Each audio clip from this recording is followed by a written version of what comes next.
Alpol, chapitre 1. Si la Fienne voulut tous les rencontrer avant leur départ. Nous n'avons pas eu le temps de faire connaissance. Leur confia-t-il. Je le regrette. Vous allez jouer un rôle essentiel pour l'avenir de l'Empire. Et que vous réussissiez ou non, ma reconnaissance vous est acquise. Vous formez une troupe atypique, soudée par des liens que je sens forts. J'avoue cependant avoir insisté pour que votre effectif soit renforcé par des hommes de la Légion Noire et des dessinateurs. Mon vieil ami Edwin s'y est opposé, comme souvent même si je suis l'empereur. Ses arguments l'ont emporté. Vous avez jusqu'ici montré votre efficacité. Ma confiance et mon espoir vous accompagnent. Le groupe qui jouera votre rôle pour leurrer les Tlish est parti ce matin par les routes du Nord. Vos chevaux vous attendent. Bonne chance. Un à un, les membres de la troupe saluèrent l'empereur et sortirent. Quand ce fut le tour de Camille, il l'embrassa chaleureusement. Merci, Hewilan, lui souffla-t-il. Tes parents seraient fiers de toi. Elle ne répondit pas. Elle était convaincue qu'Edwin n'avait rien raconté de l'intervention d'Elicia, et le chuchoteur qui depuis la veille au soir avait retrouvé sa poche de chemise ne se manifesta pas. Elle sourit avec gentillesse. Si la Fienne, tout empereur qu'il soit, avait été amoureux de sa mère, un amour à sens unique qui atténuait l'aspect impressionnant de sa fonction. Tant qu'ils le purent, Camille et Salim se retournèrent pour dévorer Al-Jait des yeux. La capitale s'était gravée de manière indélébile dans leur mémoire. Mais il ne pouvait s'empêcher de la contempler encore et encore. « Regarde où tu vas, bonhomme !» bougonna Maître Diom. L'analyste, complètement remis, avait emporté une dizaine de gros livres, qu'il compulsait avec l'efficacité qu'octroie une longue habitude. C'étaient de lourds grimoires reliés de cuir, aux pages jaunies, couvertes d'une écriture cunéiforme, incompréhensible. Des ouvrages qui n'auraient pas dépareillé la bibliothèque d'un magicien ou d'un thaumaturge. Maître Diom, suite à un chaos plus marqué que les autres, venait de refermer celui qu'il parcourait et foudroyer Salim du regard. « Pas de problème, papy !» répliqua le garçon qui menait l'attelage avec les attitudes d'un conducteur expérimenté. « J'assure un max !» Maître Diom leva les yeux au ciel. « Et dire que je vais effectuer ce périple à côté d'un voyou impertinent !» gémit-il. « Je ne le supporterai pas !» Le regard affectueux qu'il portait sur Salim démentait ses paroles, et le garçon en eut chaud au cœur. Camille, qui s'était penchée pour suivre l'échange, fut rappelée à l'ordre par sa monture. « Oui, Aquarelle !» s'excusa-t-elle. « Je me tiens droite !» Cadeau de l'empereur, la petite jumante pommelée était adulte depuis peu. Son dressage venait de s'achever. L'adolescente l'avait découverte au moment de partir et dès le premier regard avait été conquise. Elle paraissait taillée pour la vitesse, non pour le combat, avec les mêmes attaches fines que Murmure. Elle avait de grands yeux intelligents et quand Camille posa sa main sur sa tête, le contact s'établit immédiatement entre elles. Sa selle de cuir gris bordée de blanc était en harmonie avec la couleur de sa robe. Bjorn résuma la vie générale en affirmant qu'il s'agissait d'une monture magnifique. Salim aurait pu se montrer jaloux, mais la joie de son ami interdisait tout sentiment mesquin. De plus, l'empereur avait aussi pensé à lui. Il arborait fièrement la ceinture à laquelle étaient pendus deux magnifiques poignards, et avait rangé dans son sac une corde aux reflets argentés soigneusement lovée. Un fil d'Ulm? C'était Extasia Yana. On ne s'est pas moqué de toi. Il ne doit pas en exister plus de 5 au monde. La jeune marchande lui avait expliqué que la corde était censée être l'œuvre de Merwin en personne. On la mentionnait dans de multiples histoires et elle était dotée de nombreux pouvoirs. L'un des plus intéressants, outre sa quasi-indestructibilité, était sa faculté de prendre la longueur souhaitée par son propriétaire. Salim s'était promis de l'essayer dès que possible. Alpol, chapitre 2. Il ne leur fallut que 3 jours pour gagner les rives du Polymage. Les chevaux étaient reposés et la monture supplémentaire qu'ils avaient amenée permettait aux 2 plus lourds d'entre eux, Bjorn et Maniel, d'en changer régulièrement. Artis Valpierre chevauchait le gris aux côtés de Chiam, qui avait gardé le robuste cheval brun de Hans. À la grande déception de Camille, ils ne revirent pas l'arche. Edwin ayant finalement décidé d'embarquer plus au nord. Ils atteignirent le port fluvial de Mourian en fin d'après-midi. Quelques massifs navires à aubes étaient amarrés le long des quais, près des fins voiliers que Camille avait remarqués en arrivant à Kazan. « Qu'est-ce qui actionne les roues ?» s'étonna-t-elle. « Je n'ai vu aucune machine depuis que nous sommes arrivés. » Maître Diom la regarda en souriant. « Tu ne devines pas ?» Camille réfléchit quelques secondes. « Des dessinateurs ?» proposa-t-elle. « Gagné ! Un pare-bateau. Il dessine le mouvement des roues et permet ainsi de remonter le courant. Évidemment, dans l'autre sens, c'est un peu plus facile. » « Ce doit être épuisant. » Je pense, oui. Les navigateurs forment une guilde très fermée. Ces hommes ont peu de pouvoir ou de créativité. Ils possèdent en revanche une volonté très développée. Ils se sont spécialisés et réussissent à maintenir un dessin dans la réalité au-delà de ce que tu serais capable de faire. Bien que les mauvaises langues prétendent qu'ils ne sont pas capables d'allumer seuls une flamme, grâce à la guilde, ils exercent un bon métier qui leur permet de vivre mieux que bien d'autres dessinateurs.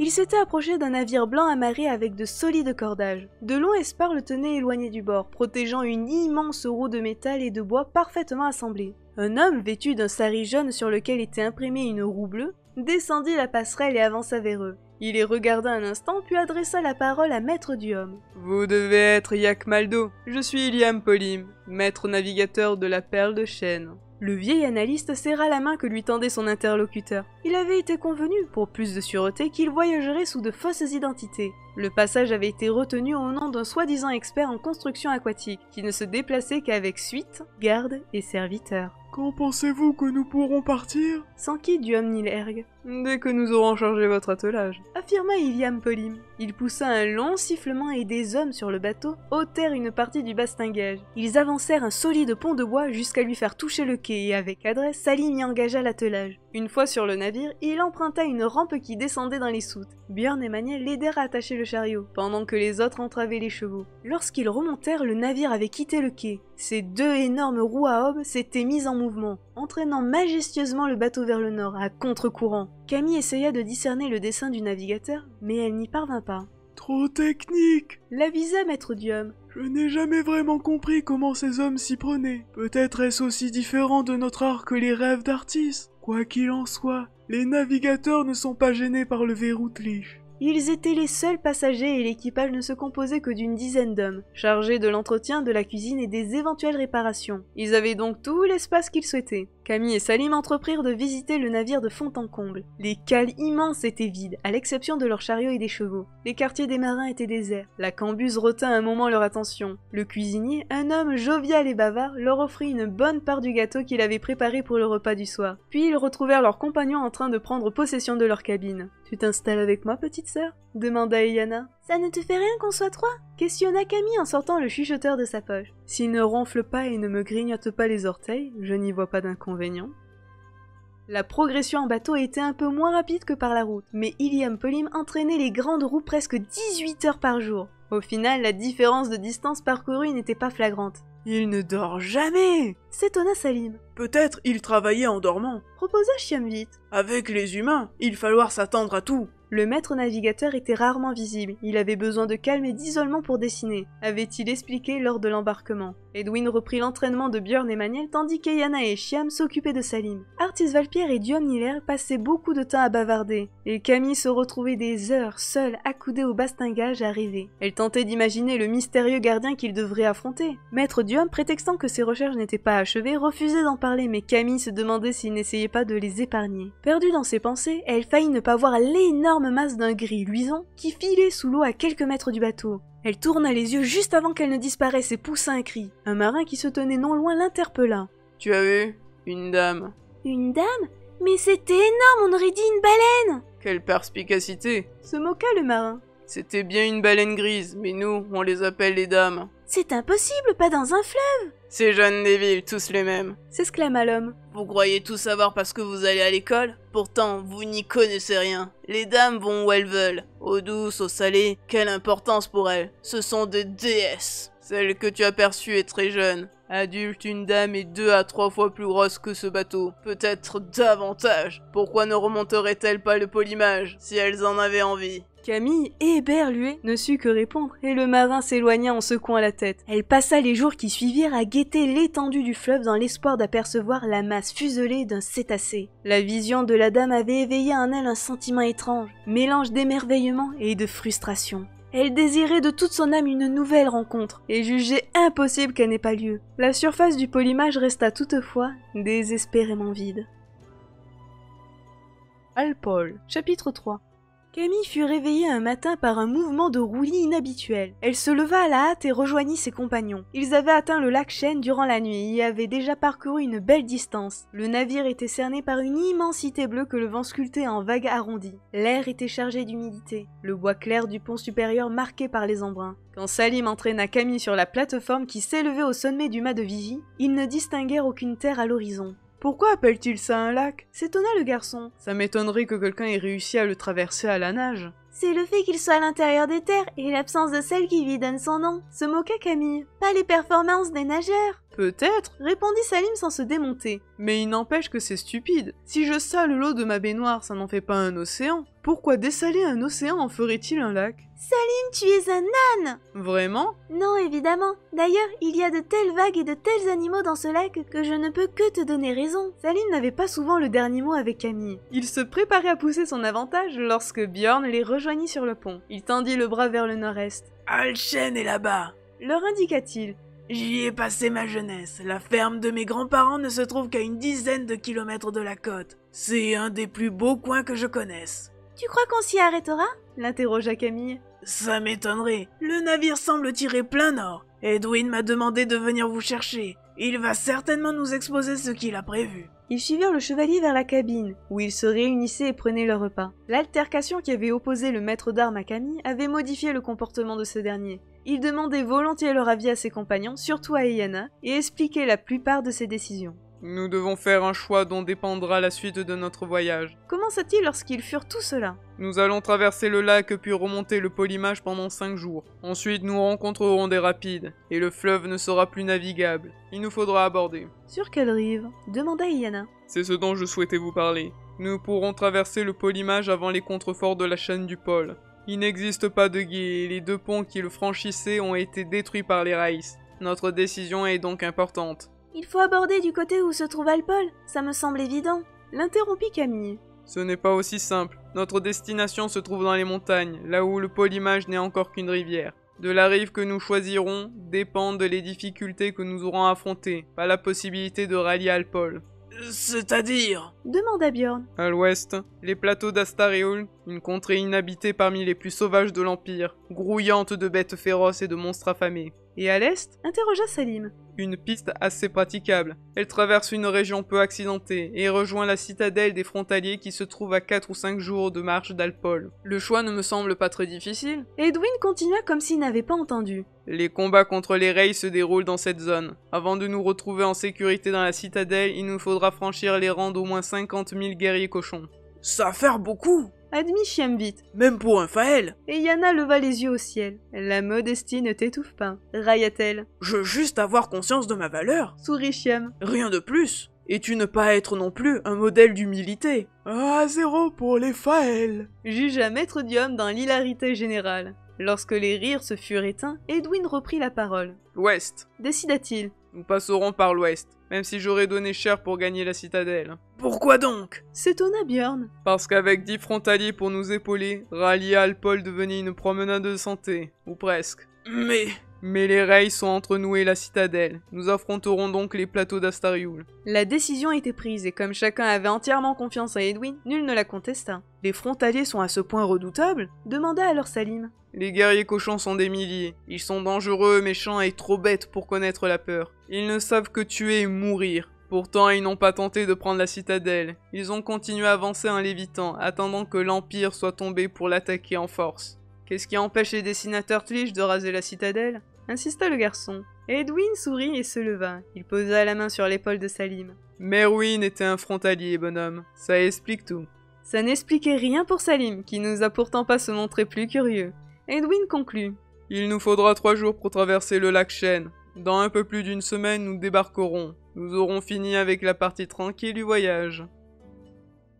Une nuit, peu de temps avant qu'il ne retrouve le Polymage, Camille fut tirée de son sommeil par l'agitation du chuchoteur. Elle ouvrit les yeux dans l'obscurité. Les grandes roues à aubes ne tournaient pas, la perle de chêne était immobile.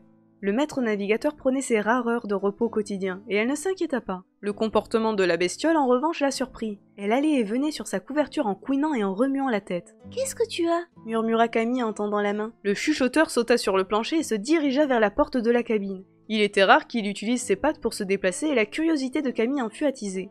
Elle posa les pieds au sol en frissonnant. Depuis 2 jours, il faisait froid. Edwin les avait prévenus que le climat au nord serait bien plus rude qu'à Al-Jait, et elle s'enveloppa dans son poncho. « C'est bon !» chuchota-t-elle pour ne pas réveiller Eyana. « J'arrive !» Quand elle ouvrit la porte, le chuchoteur s'engouffra dans le couloir. Il avait beau courir vite, il était si petit qu'elle n'avait aucun mal à le suivre. « Attends !» proposa-t-elle. « Je vais te porter !» Comme s'il avait compris, il s'arrêta. Camille le prit dans sa main. « Tu veux qu'on monte sur le pont ?» suggéra-t-elle. Devinant que le couinement du chuchoteur était une réponse positive, elle sortit à l'air libre. Des millions d'étoiles et la lune presque pleine nimbaient le bateau d'une pâle lueur fantomatique. L'air était frais. De nouveau, Camille frissonna. Un léger clapotis attira son attention et elle s'approcha du bastingage. La surface du lac ruisselait d'argent, des milliers de vaguelettes renvoyant au ciel nocturne la lumière des astres. Camille ouvrit de grands yeux. La dame était là, à quelques mètres du navire.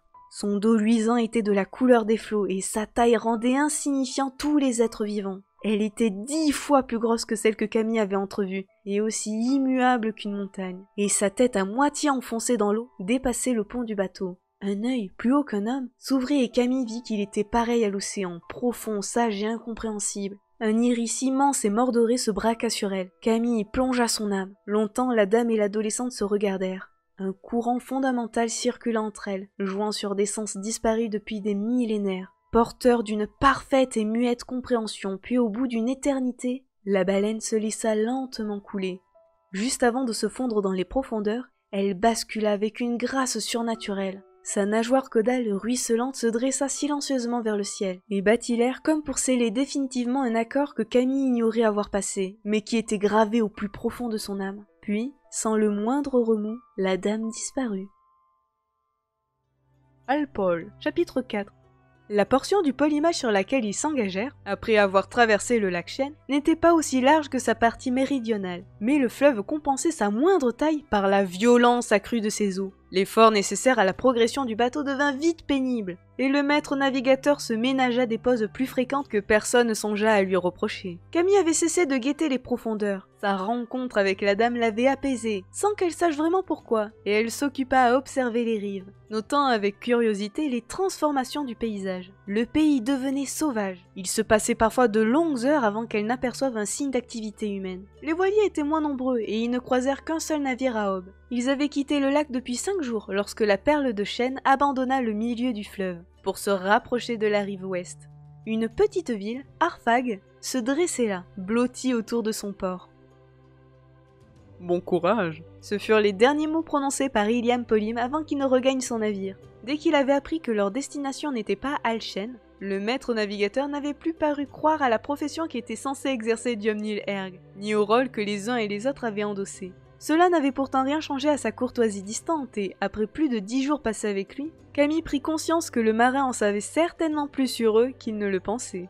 Le chariot débarquait, ils s'empressèrent de revêtir les vêtements chauds qu'ils avaient emportés. Camille s'enveloppa dans une longue cape de laine avec une épaisse capuche, bordée de fourrure, qu'elle rabattit sur ses cheveux. Un vent pointu sifflait sur les collines qui bordaient le fleuve et s'engouffrait dans les ruelles du port où la perle de Chêne était amarrée. Les chevaux, eux, ne paraissaient pas sentir le froid. Après des jours d'immobilité forcée, ils piaffaient d'impatience de se remettre en route. Camille flatta l'encolure d'Aquarelle. « On y va, ma jolie !» murmura-t-elle à son oreille. Salim, en conducteur aguerri qu'il voulait paraître, vérifia avec attention l'attelage et les fers de Cocotte et Bourrichon. « C'est bon !» affirma-t-il à Chiam qui se retint de sourire. Edwin et Maniel revinrent avec les provisions achetées à Arfag et les chargèrent dans le chariot. « Avez-vous pensé à la Grèce ?»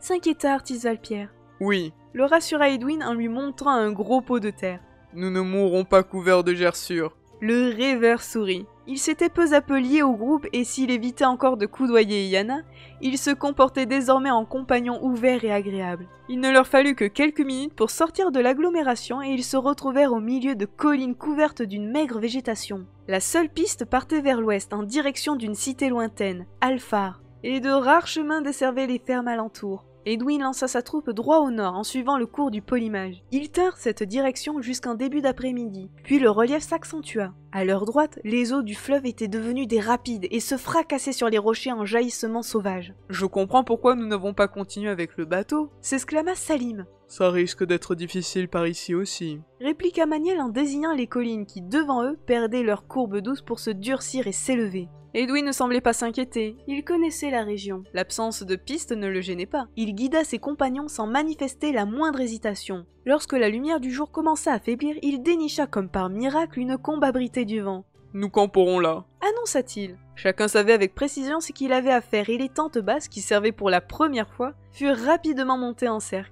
Les nuits sont glaciales dans cette région. Expliqua Edwin. Le vent ne cesse presque jamais. Il descend droit de la chaîne du pôle et le plateau d'Astariul ne sont pas assez élevés pour l'arrêter. Il n'est pas rare de trouver du givre le matin, même en plein été. Les chevaux avaient été entravés un peu à l'écart et Camille se dirigea vers Aquarelle pour la panser. Edwin la suivit. Si tu veux, proposa-t-il. Je vais te montrer un chardon qui pousse par ici. C'est l'allié idéal de celui qui désire étriller sa monture. Un chardon? Oui, même le cavalier le plus consciencieux ne dispose pas toujours d'une brosse métallique. Tout en devisant, ils s'éloignèrent du camp. Camille ne put s'empêcher de se demander si son père ressemblait à Edwin. Imaginer le maître d'armes buriner la berçant dans ses bras en s'extasiant devant ses babillements était difficile. Mais elle se souvint de la larme qui avait coulé sur sa joue lorsqu'il avait entendu sa mère, et elle se ravisa. Elle se découvrit tout à coup très proche de lui. Impulsivement, elle lui saisit le bras. « Edwin !» commença-t-elle. Le tigre attaqua à cet instant. Haut de plus d'1 mètre et long de 3, il bondit du rocher où il était tapi. Sa gueule énorme était garnie de crocs de 10 cm, et chacune de ses pattes se terminait par des griffes aussi affûtées que des rasoirs. Une parfaite machine à tuer. En une fraction de seconde, Edwin comprit que la main de Camille sur son bras le gênait, qu'il ne tirerait pas son sabre à temps. Il plongea sur le côté en l'entraînant tandis qu'une griffe de tigre fendait son manteau de cuir sur toute sa longueur. L'animal furieux d'avoir raté son attaque bondit à nouveau. Camille ne possédait pas la rapidité du maître d'armes ni son habitude du combat. Lorsqu'ils roulèrent au sol, elle poussa un cri et se cramponna à lui. Ce geste irréfléchi fait perdre à Edwin la seconde qui lui aurait fallu pour saisir son arme. Il n'eut le temps que de la repousser et de mettre un genou à terre. Le tigre était sur lui. La masse de l'animal l'écrasa. Une patte énorme s'abattit sur son cou. Puis, tout se figea.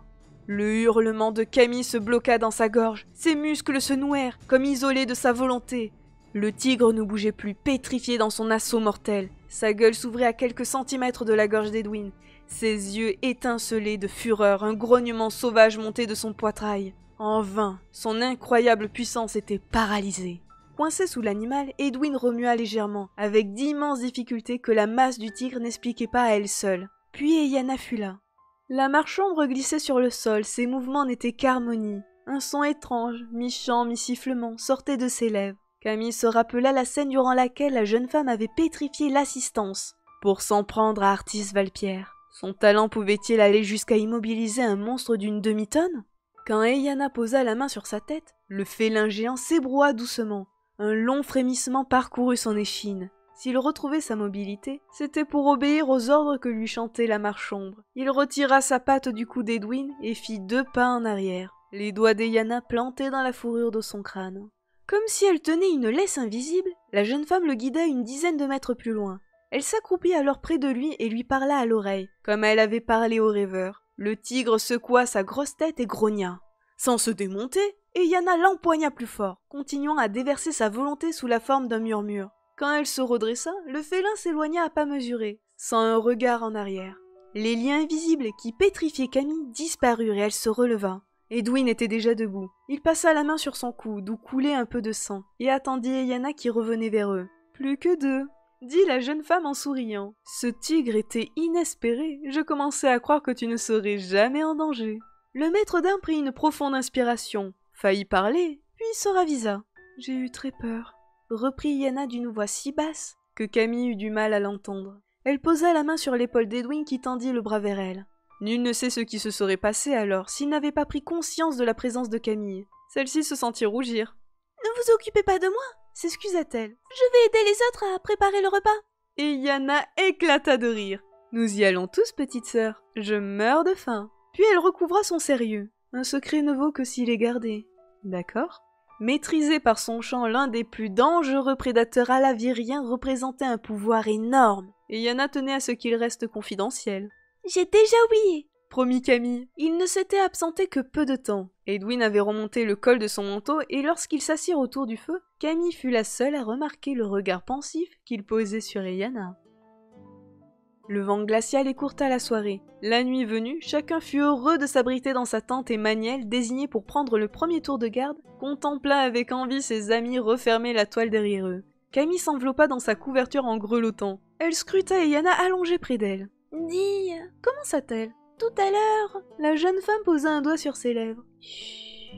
murmura-t-elle. « N'oublie pas, tu as déjà oublié. » Camille sourit. Elle se réchauffait peu à peu et se sentait bien. Merci, souffla-t-elle. Elle ne s'endormit pas immédiatement. Bercée par le souffle régulier de sa compagne, elle laissa son esprit vagabonder au gré de ses souvenirs et de ses désirs. L'image de son frère resté à Paris s'imposa d'abord à elle. Elle regrettait de n'avoir pas eu le temps de mieux le connaître. Que faisait-il en ce moment précis? Avait-il réussi cet examen qui lui importait tant et qu'elle trouvait si insignifiant? Sa pensée dérivant ensuite vers sa famille d'adoption. Elle frémit rétrospectivement à l'idée des années qu'elle avait failli passer avec eux, refusant d'envisager un éventuel retour. Puis ce furent ses parents. Ils étaient vivants, captifs quelque part. Une fois qu'elle aurait libéré les figés, elle n'aurait de cesse de les retrouver. Personne ne se mettrait en travers de sa route. C'est sur cette pensée réconfortante qu'elle ferma les yeux. Alpol, chapitre 5. Malgré l'absence de piste, la progression était aisée. Le chariot roulait facilement sur l'herbe rase. La visibilité était excellente, et les chevaux au meilleur de leur forme. La compagnie avait atteint cet équilibre qui caractérise les groupes soudés où chacun a sa place. Camille et Salim découvraient le bonheur rassurant d'être entourés d'amis. Edwin organisa une garde rapprochée. Un éclaireur n'est pas utile pour prévenir l'attaque d'une bête sauvage. Expliqua-t-il. Et je ne vois pas ce que des pillards feraient dans cette désolation. Il désigna du doigt les forêts de feuilles qui se teintaient d'or et de rouge. Désolation est sans doute excessif. Ajouta-t-il. Des Alaviriens vivent dans ces collines. La terre est fertile. Il y a suffisamment de bois pour se chauffer l'hiver. Et un chasseur adroit trouvera toujours de quoi manger, si ce n'est pas lui qui se fait dévorer. Il faut en revanche apprécier la solitude.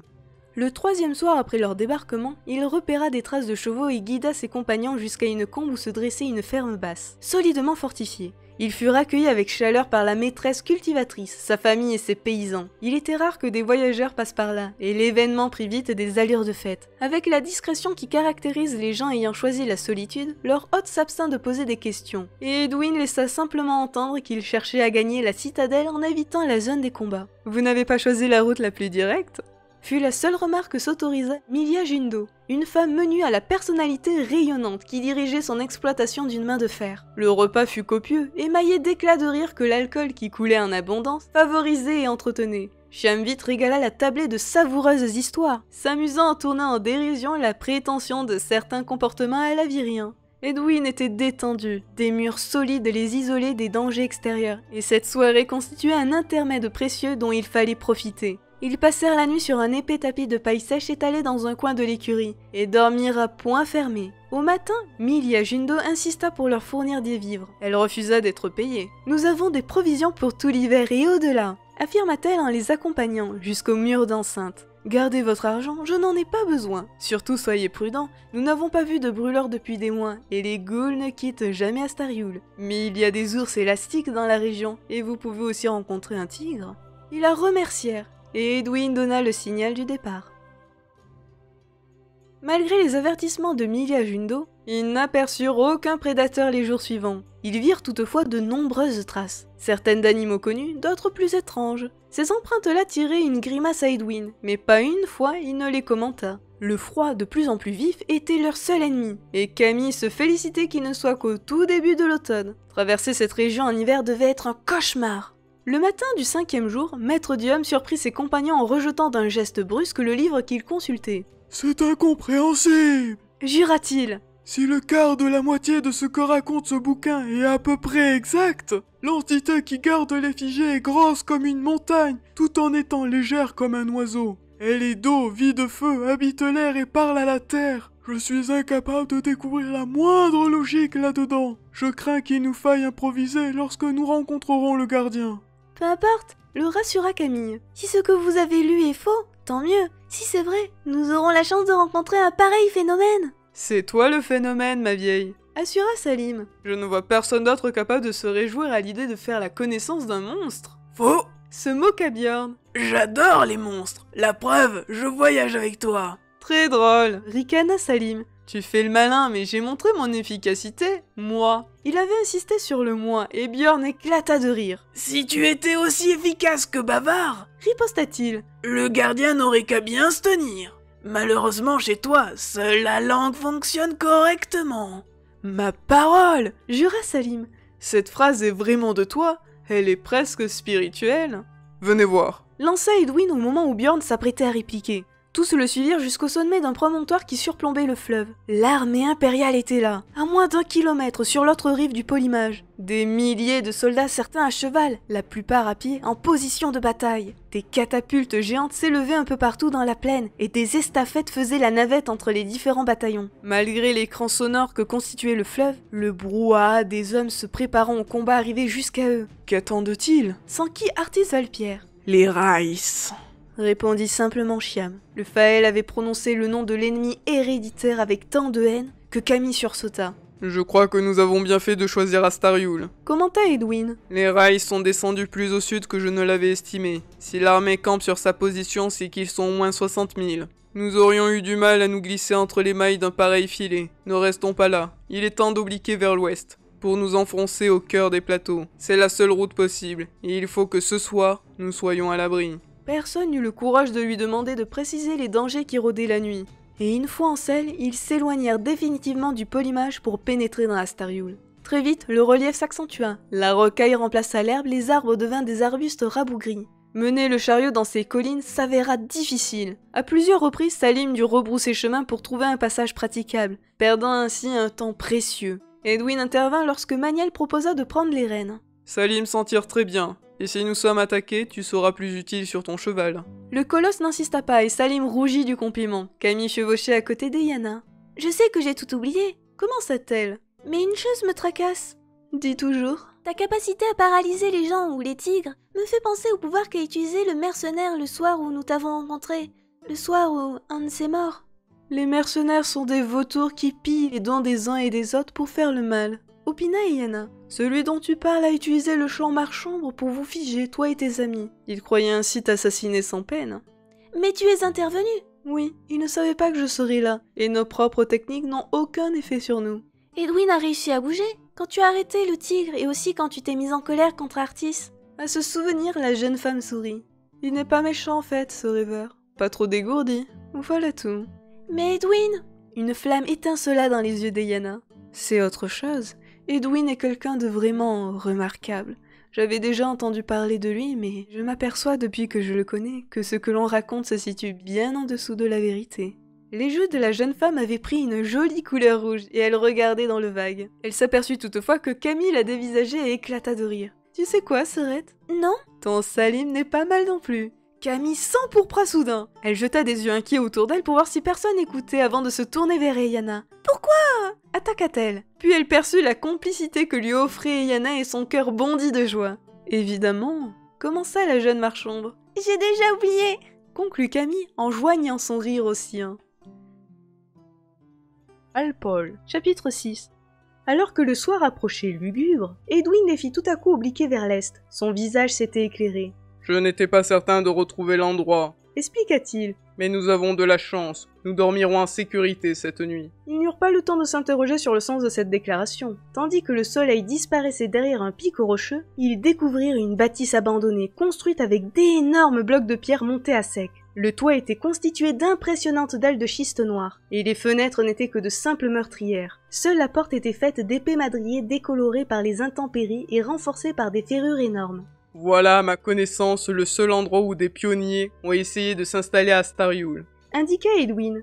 Ils ont renoncé ou alors ils sont morts, c'est de l'histoire ancienne, mais leur maison a résisté. Elle nous offre un havre opportun. Les voyageurs évitent de dormir à la belle étoile sur ces plateaux. Évitent même de s'y engager s'ils sont prudents. Et les chevaux? S'enquit Maniel. Nous les mettrons à l'intérieur avec nous. Je doute que les propriétaires viennent se plaindre. Alors qu'un feu s'élevait dans la cheminée réchauffant peu à peu l'air glacial, ils prirent leur repas emmitouflés dans leurs ponchos assis sur leurs sacs. Edwin avait insisté pour qu'ils déchargent la totalité du chariot. Ces murs sont solides, avait-il commenté. Il est toutefois inutile d'attirer l'attention des créatures nocturnes qui vivent en Astariul. La porte n'avait pas de serrure, mais une barre métallique à l'intérieur en condamnait l'ouverture. Le maître d'armes l'avait mise en place avec une moue satisfaite. La bâtisse ne comprenait qu'une seule et vaste pièce, et comme il n'y avait plus trace d'un quelconque mobilier, ils s'allongèrent aussi près qu'ils osèrent des flammes, tandis que non loin d'eux, les chevaux se tenaient serrés les uns contre les autres pour partager leur chaleur. Bien plus tard, un hurlement réveilla Camille en sursaut. Il lui fallut quelques secondes pour retrouver ses esprits. Le hurlement retentit à nouveau, lancinant, inhumain, allant crescendo jusqu'à atteindre un aigu insupportable avant de s'éteindre, dans un gargouillis. Près d'elle, ses compagnons se redressèrent. Bjorn saisit sa hache. Il n'y a pas de danger. La voix était celle d'Edwin. Il se tenait debout dans l'obscurité près d'une meurtrière, scrutant la nuit. C'est un brûleur. Continua-t-il. Il se trouve à des kilomètres. Vous pouvez vous rendormir. Ils repartirent alors que le jour pointait à peine. Edwin, tendu comme un arc, chevauchait, la main sur la poignée de son sabre. Son inquiétude avait gagné le reste du groupe et les heures s'écoulèrent dans un silence presque total. Le chariot avait imposé de multiples détours qui leur avaient fait perdre beaucoup de temps. En fin d'après-midi, Edwin annonça qu'à son grand regret, il passerait encore 2 nuits en Astariul. Salim considéra le paysage morne et sauvage qui les entourait. Des collines, des affleurements de pierrailles, des herbes hautes couchées par le vent, quelques maigres buissons de genêts aux fleurs fanées, et de rares arbres rabougris à l'aspect torturé. C'est pas joli. Commenta-t-il. Mais à part mourir d'ennui ou peut-être de froid, je ne vois pas ce que nous risquons. Nous planterons nos tentes contre ces rochers, déclara Edwin. Il nous faudra entretenir le feu toute la nuit, et les arbres ne sont pas légion ici. Je veux un tas de branches, de racines, rapporter tout ce qui peut brûler. Mais auparavant, vous allez m'écouter attentivement. Les plateaux d'Astariul sont inhabités, et ce n'est pas sans raison. Les fauves qui y vivent rendent difficile l'implantation des humains. Je n'ai toutefois pas vu de traces de prédateurs depuis plusieurs heures, et ce signe doit nous alarmer. Le brûleur que nous avons entendu la nuit dernière rôde peut-être dans les environs. Ou alors... Le pressa Bjorn. Quelque chose de plus redoutable. Il se peut que cette nuit nous soyons attaqués par une goule. La bestiole encore plus terrible qu'un ogre ne put s'empêcher de demander Salim. Exact. Acquiesça gravement Edwin. C'est une créature nocturne de la taille d'un homme qui se déplace sur 2 pattes et à ma connaissance n'utilise pas d'armes. Mais alors... Tais-toi 5 minutes. Se fâcha Edwin. Si tu ne veux pas que je t'assomme. Les ghouls sont très rares et chassent toujours seules. Elles hantent Astariul depuis des siècles. Par malheur, une goule est indestructible ou presque. Elle ne craint rien. L'acier la traverse comme si elle était immatérielle et l'art des dessinateurs est sans effet sur elle. Son étreinte dégage un froid mortel et ses morsures du venin. En cas d'attaque, nous ne pourrons compter que sur le feu. Seules les flammes la font fuir. Des questions ? Camille frissonna et Bjorn hasarda une objection. Les races auraient peut-être été préférables. Trop tard. Une autre remarque ? Le maître d'armes avait employé un ton volontairement agressif pour couper court à d'inutiles protestations. Il ne tarda d'ailleurs pas à conclure. Au travail. Chacun se hâta de ramasser du combustible et quand la nuit fut là, un réconfortant tas de bois s'élevait au centre du camp. Edwin attendit le dernier moment pour dessiner sa flamme. Lorsqu'il se décida, Camille fut tentée de le rejoindre dans les spires. Mais elle se contint. Après leur départ d'Algeit, maître du homme lui avait formellement interdit d'utiliser son don. Elle se fiait trop à son jugement pour ne pas lui obéir. Et Yana prit le premier tour de garde et Camille, seule dans sa tente, se surprit à guetter les bruits extérieurs. Elle dut pourtant s'endormir puisque la jeune marchande la réveilla en se glissant à ses côtés. « Dors, sœurette, murmura-t-elle, je suis là. » À l'heure où les étoiles ne brillent plus, mais où le ciel préfère encore le gris au bleu, Bjorn marchait à grands pas en se frottant le torse et en maudissant le froid qui transperçait ses vêtements. Il prit soudain conscience que les flammes étaient basses. Trompé par la lueur du jour qui pointait, il n'avait pas remarqué que le feu était près de s'éteindre.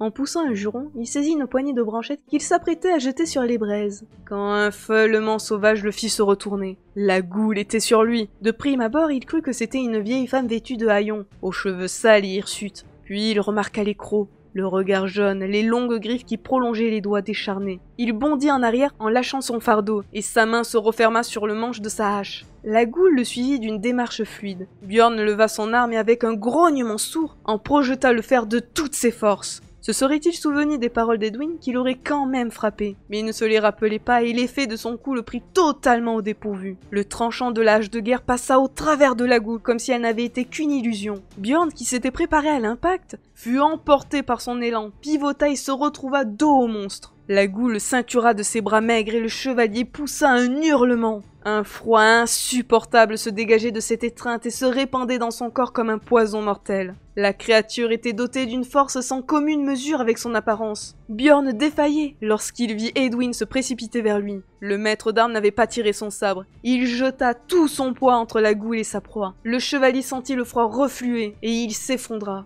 Edwin avait roulé sur le côté pour éviter un assaut du monstre. Le feu! Hurla-t-il. Le feu! À son tour, Maniel entra dans le combat. Lui non plus n'avait pas saisi son arme. Il porta un coup de poing à la goule qui l'évita sans peine. Elle attrapa le colosse au niveau des hanches et sans montrer le moindre effort, le souleva au-dessus de sa tête. Elle le fit tournoyer une seconde et le lâcha. Maniel s'écrasa 10 mètres plus loin, inconscient. Et Yana et Salim étaient sortis de leur tente et essayaient désespérément de raviver le feu, tandis qu'Edwin tentait de distraire l'attention du monstre. Mais la goule était beaucoup trop rapide. Un premier coup au creux de l'estomac plia le maître d'armes en deux, un autre le projeta en arrière. Camille, qui assistait à la scène les yeux écarquillés par la terreur, vit la créature se tourner dans sa direction.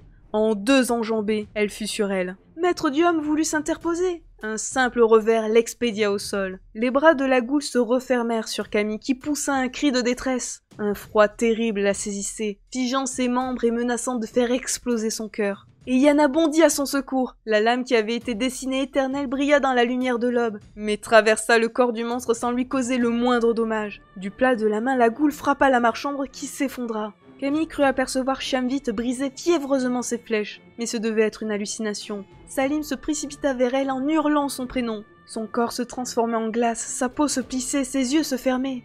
Pourtant, une petite boule de vie continuait à irradier de la chaleur à la hauteur de son cœur. Camille comprit dans le brouillard qui l'envahissait que le chuchoteur se battait pour elle. Puis il y eut le cri de Shamvit. « Ne plus bouger, Salim !» Et ses flèches décochaient à une telle allure que ses gestes étaient flous. Chacune des longues tiges de bois privées de leur pointe d'acier se ficha dans le corps de la goule avec un bruit sourd. La créature se tendit comme pour refuser l'inévitable. Son étreinte se relâcha. Elle tituba un instant, image d'une vieille femme au corps hérissé de flèches, puis s'écroula et ne bougea plus. Camille avait si froid qu'elle aurait hurlé si elle en avait encore été capable. Ses muscles tétanisés la maintenaient debout, tandis que son cœur martelait sa poitrine de grands coups douloureux. Elle ne sentit pas des bras la saisir, l'envelopper dans des couvertures, la frotter, la masser. Elle ne perçut pas les voix qui l'encourageaient, la suppliaient, non plus qu'elle vit Artis ouvrir des bras impuissants. Il faisait froid, vraiment trop froid. Le chuchoteur dans sa poche émit un cri strident. Camille laissa échapper un dernier soupir. Alpol. Chapitre 7. La sensation de froid a disparu. Je flotte, en apesanteur dans un océan d'étoiles. Je suis infini et je suis minuscule. Je ne suis rien et je suis tout. Suis-je encore Ewillan? Aucun point de repère, pas de limite, pas d'horizon. Je n'ai aucune sensation, à peine un léger picotement contre mon cœur, là où une forme chaude était autrefois blottie. Des galaxies s'ouvrent devant moi, l'univers entier se dévoile, et à chaque nouvel astre qui apparaît, je m'allège d'un souvenir. Je ne suis plus que moi, libérée des autres, libérée du monde, libérée de tout. Je deviens pensée, et les étoiles me tendent les bras. Soudain, elle est là, immense, puissante, sage. Là où je flotte, elle nage. Là où je me perds, elle est chez elle, la dame. Son œil mordoré s'ouvre pour moi, elle me parle. Les baleines vont où elles veulent, dans l'océan ou dans les étoiles. Mais toi, ta place n'est pas ici. Ton destin est ailleurs. J'ai besoin de toi, de ton aide. Va, retourne tenir ta promesse. Les étoiles pâlissent, les galaxies s'estompent. Je me rappelle, j'ai de nouveau froid, mais de mon cœur une onde de chaleur parcourt mon corps, lutte pour moi. J'ai mal, je voudrais continuer à flotter. J'ouvre les yeux. Alpol. Chapitre 8. Salim, Salim, Salim! Le garçon leva un visage inondé de larmes, Bjorn le secouait par l'épaule. Salim! Répéta le chevalier. Elle a ouvert les yeux, elle n'est pas morte! Il y eut une seconde de flottement, puis un hurlement a ébranlé les montagnes et Salim se précipita. Camille reposait dans les bras d'Eyana. Edwin et Artis agenouillés près d'elle. Maniel avait entamé une danse de joie avec Maître Diom tandis que Shamvit applaudissait de toutes ses forces. Le garçon ne leur prêta pas la moindre attention. Il plongea jusqu'à son amie. Doucement, le morigéna la marche-ombre. Mais elle souriait et se poussa un peu pour qu'il s'approche. Camille se tenait immobile, pâle, le chuchoteur niché dans son cou. Quand elle aperçut Salim, elle essaya de lever la main vers lui. Il arrêta son geste. « Non, ma vieille, ne bouge pas, tu vas encore te faire remarquer. » Tandis qu'il parlait, de nouvelles larmes jaillirent de ses yeux. Il ne prit pas la peine de les essuyer et continua. « Ça va aller. » Camille prit une douloureuse inspiration. Ils se penchèrent vers elle pour saisir ses paroles. « La dame, Salim !» murmura-t-elle. « La dame dans les étoiles !» Le garçon, brusquement inquiet, sentit son sang se figer. Il se tourna vers Artis Valpierre, mais celui-ci venait de plonger dans son rêve. Il en émergea très vite. « Elle va bien !» le rassura-t-il. Un simple délire dû au choc, tout va rentrer dans l'ordre. Camille tendit la main et agrippa le bras de son ami. « Les étoiles, Salim !» répéta-t-elle d'une voix plus forte bien qu'encore enrayée. « Des millions d'étoiles !» Du bout du doigt, le garçon effleura sa joue. Il ne l'avait jamais touchée ainsi, et lorsqu'en réponse, les grands yeux violets se posèrent sur lui, une digue céda quelque part dans son cœur. Un bref frisson d'abord, puis une vague d'émotion qui balaya toute appréhension. Il s'entendit lui parler, comme si personne d'autre n'avait été là pour l'entendre. « Où tu veux, Camille ?» chuchota-t-il.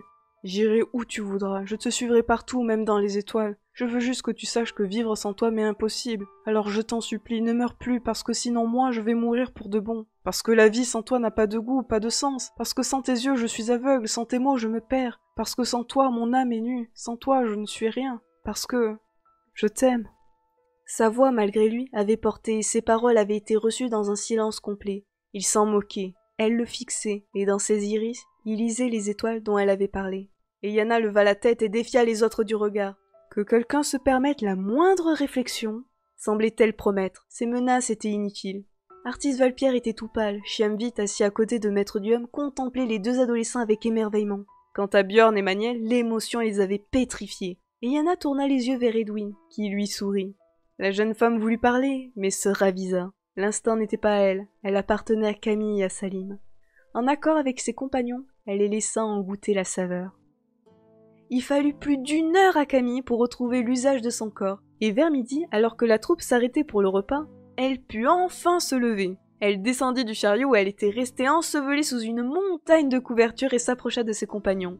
Le froid était encore plus vif que la veille, et dans le ciel d'un bleu à couper le souffle, on ne voyait pas le moindre nuage. En direction du nord, se détachant avec une netteté surnaturelle, une barre de montagne déchirait l'azur de ses pics couronnés de neige. « La chaîne du pôle », indiqua Edwin. « Nous en sommes encore loin, mais demain nous quitterons les plateaux d'Astariul. » Il tendit la main vers le nord-est, désignant une zone où les montagnes toujours impressionnantes étaient cependant moins hautes. « Les frontières de glace. » précisa-t-il. Les rails sont toujours passés par cette brèche pour attaquer Gwendalavir. La citadelle des frontaliers a été bâtie là, pour leur barrer le passage. Camille frissonna et Salim se précipita jusqu'au chariot pour aller lui chercher une couverture supplémentaire. Il n'avait pas eu le temps de regretter sa déclaration. Alors qu'il repartait après avoir plié le camp, Björn s'était approché de lui. Le grand chevalier, l'air grave, s'était contenté de poser les 2 mains sur ses épaules et de le regarder longuement, avec fierté. Plus tard, tandis qu'il encourageait Cocotte et Bourrichon, Salim s'était senti puissamment heureux.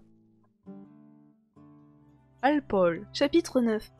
La 3e nuit passée sur les plateaux ne fut marquée par aucun incident. Le feu flamba haut et clair tant que l'obscurité régna, et les hommes chargés de la garde furent particulièrement vigilants. Edwin aperçut les empreintes d'un tigre, et cette découverte, loin de l'inquiéter, lui tira un soupir de soulagement. « Si un tigre rôde par ici, expliqua-t-il, c'est que rien de plus dangereux n'occupe ce territoire. » Au matin, la toile des tentes était lestée d'une fine couche de glace et le paysage entier se parait d'un manteau de givre. La laine des chevaux dégageait des écharpes de vapeur et l'herbe craquait sous les pas. Ils plièrent le camp et reprirent la route. En début d'après-midi, Camille commença à noter des transformations dans la végétation. L'herbe rase et les buissons rabougris laissaient la place à des arbustes touffus qui peu à peu devinrent des arbres. Certes encore chétifs, mais dont le nombre indiquait clairement qu'ils n'étaient plus au cœur d'Astariul. La débandade d'une harde de siffleurs, surpris par leur approche, finit de rasséréner Edwin. « Nous quitterons bientôt les plateaux pour traverser la plaine de Chal. » annonça-t-il. « Ce soir, nous dormirons au pied des montagnes. Demain, nous atteindrons Alpol. » « Où se trouve la cité ?» interrogea Maniel. « J'en ai souvent entendu parler, mais j'ignore tout d'elle. Tu n'es pas le seul dans ce cas. » répliqua Edwin. Alpol a été bâti à l'époque de Merwin. C'était une ville gigantesque, entièrement souterraine. Des constructions prodigieuses s'élevaient dans des cathédrales naturelles. Des édifices aussi beaux que ceux d'Algeit se dressaient au bord de gouffres insondables. Les dessinateurs et les bâtisseurs avaient mis tout leur art à rivaliser avec la nature. Le résultat était une merveille. Mais il y a presque 1000 ans, des choses terribles se sont produites à Alpol. Les hommes avaient creusé profondément la montagne, s'enfonçant dans les dédales de galeries qui n'étaient pas faites pour eux. Des créatures vivaient là, innombrables et sanguinaires. Les Yaknil. Ils ont déferlé sur la cité. Les dessinateurs et les soldats ont été submergés. Le massacre a été terrible. Les habitants ont fui la ville et l'Empire, conscients de l'inutilité d'une guerre perdue d'avance, a préféré se retirer. Les Yaknil ont regagné leurs cavernes. L'accès d'Alpol s'est effondré et la ville, abandonnée, est doucement entrée dans les légendes. « Mais comment nous allons y pénétrer ?» objecta Salim. Edwin sourit. « Il existe d'autres entrées. C'est l'une des tâches des frontaliers de veiller à ce qu'elles demeurent secrètes, afin que personne ne réveille les démons d'Alpol. Il se tourna vers le nord et tout le monde suivit son regard. Les montagnes dressaient une formidable barrière à l'horizon. Si leurs pieds étaient couverts de forêt, leur sommet n'était qu'éperon rocheux, neige et glace. Edwin poursuivit. Jadis une route reliait Alpol et la citadelle, mais elle a disparu depuis longtemps. Demain nous continuerons à pied. Et les chevaux? Interrogea Camille. Ils resteront au camp, nous les retrouverons au retour. Comme si elle avait senti qu'on parlait d'elle, Aquarelle s'approcha de sa jeune maîtresse qui la flatta derrière les oreilles. Oui, ma douce, oui. Chantonna Camille. Nous reviendrons, c'est promis. Ils laissèrent les plateaux d'Astariol derrière eux pour s'engager dans une plaine d'herbe rase qui s'étalait jusqu'au contrefort de la chaîne du pôle. La bise qui soufflait des montagnes enneigées était glaciale, et Camille, malgré sa cape, fut rapidement frigorifiée. La plaine de Châle, Indiqua Edwin. En hiver, il y a tellement de neige qu'elle est impraticable à cheval. Il faut des chiens et un traîneau pour passer. Ils traversèrent la plaine en échangeant peu de paroles, emmitouflés dans leurs vêtements, essayant de leur mieux de se protéger du froid. Le vent ne cessa de les harceler que lorsqu'ils gagnèrent l'endroit où Edwin avait prévu de dresser le camp, au pied des contreforts. C'était une cuvette au fond de laquelle se dressaient 3 gros rochers, oubliés par un antique glacier aujourd'hui disparu. Ils montèrent les tentes et se regroupèrent. Les racines et brindilles collectées pendant le trajet flambaient sans dégager de véritable chaleur, et ils se serrèrent les uns contre les autres. Pendant que Maniel s'employait à servir le repas, Edwin prit la parole. Demain, nous affronterons des dangers auprès desquels le péril qui nous a conduits ici pourrait faire figure de voyage d'agrément. Vous êtes de valeureux compagnons et je n'aurais pu souhaiter meilleur soutien pour cette mission. Je comprendrai toutefois que certains parmi vous ne souhaitent pas aller jusqu'au bout. Les paroles du maître d'armes restèrent un instant en suspens, puis il se tourna vers l'analyste. Guillaume, mon vieil ami. Le vieillard sursauta. Il est hors de question que j'abandonne. Demain sera le jour des combats. Insista Edwin. Tu devrais rester ici. Tu auras déjà du mal à atteindre la cité. Que deviendras-tu s'il nous faut de nouveau courir? Edwin était visiblement peiné pour son ami, mais son sens des responsabilités le contraignait à aborder ce sujet. L'analyste, conscient de la justesse de l'argument, ne répondit pas. La voix de Camille s'éleva alors, douce et éloquente. Elle avait écouté Edwin en caressant le chuchoteur blotti sous sa cape. Le contact de la douce fourrure l'apaisait, l'aidait à se ressourcer, à être fidèle à ce qu'elle pensait. Hans nous a quittés. Björn et Yana Salim ont failli mourir et je sais ce qui m'est arrivé. Exposa-t-elle. La mort est une réalité qu'il appartient à chacun de nous d'appréhender du mieux qu'il peut. Je crois que la décision appartient à Maître Diom et à lui seul. À son tour, Shenvid prit la parole. Les vieillards être des sages, pas des enfants. Le temps qui prendre leur vie, leur donner aussi le droit de choisir leur fin. Qui être-nous pour parler à la place de quelqu'un qui pourrait être notre père? Notre quête être sans doute très importante. Mais aux yeux de Maître Diom, le monde n'avoir de réalité que parce que lui-même être en vie.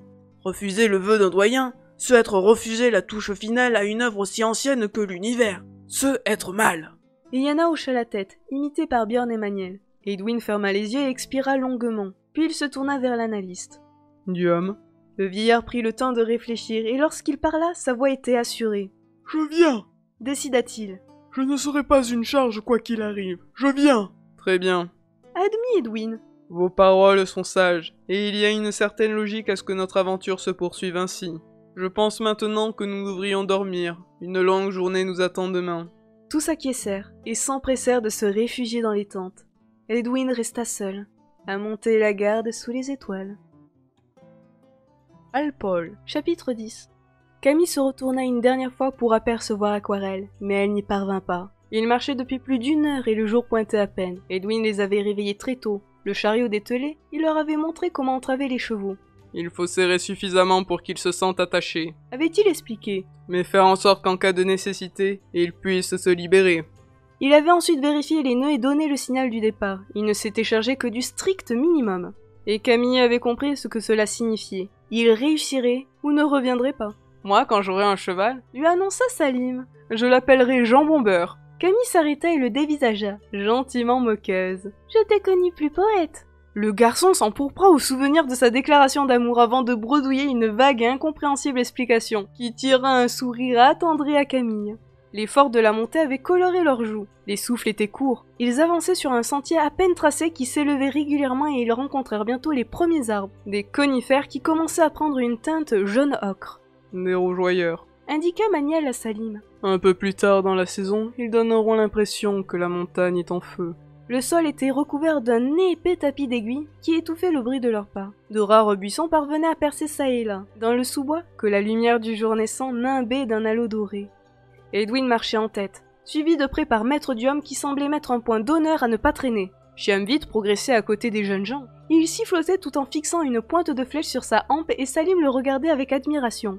Le Faël n'accordait aucune attention au chemin, mais ne butait jamais contre un obstacle. Ses doigts paraissaient doués d'une vie propre et son travail lui prit moins d'1 minute. « Comment as-tu deviné pour la goule ?» lui demanda Camille. Nous, avoir chez nous une créature malfaisante, la Tuantule, qui est invulnérable à l'acier, doit avoir compris depuis longtemps qu'on pouvoir la tuer avec du bois, nous ne plus la craindre. Mais tu ne pouvais pas savoir que ce qui était efficace sur ta Tuantule le serait sur la goule.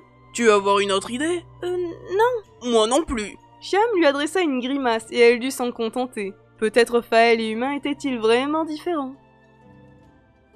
Ils étaient hauts dans la montagne. Le ciel était limpide et l'air glacé, mais l'effort soutenu qu'il fournissait les empêchait d'avoir froid. Maniel avait même ôté son manteau, dénudant ainsi les muscles puissants de ses bras. Aux environs de midi, ils franchirent à gué un torrent qui cascadait sur les rochers. Edwin proposa une halte. Nous touchons au but. Les informa-t-il. À partir de maintenant, je veux le silence complet. Il serait stupide de croire que les Tlish ont laissé les figés sous la seule surveillance du gardien. Finis les conversations, d'accord? Ils partagèrent un maigre repas en échangeant de rares chuchotements, puis se remirent en route. Ils passèrent une série de cols rocailleux avant de découvrir la première plaque de neige, dans laquelle Salim plongea les mains. Un bruit se fit alors entendre derrière un gros rocher. Un chuintement ponctué de cliquetis que Camille identifia immédiatement, tant il était resté gravé dans sa mémoire. « Un marcheur !» chuchota-t-elle, terrifiée, réalisant qu'il se trouvait sur leur territoire. « Restons groupés !» ordonna Edwin. « Un marcheur n'osera jamais s'en prendre à plusieurs guerriers. » Les guerriers avaient tiré leurs armes et sur le qui-vive, ils reprirent leur progression.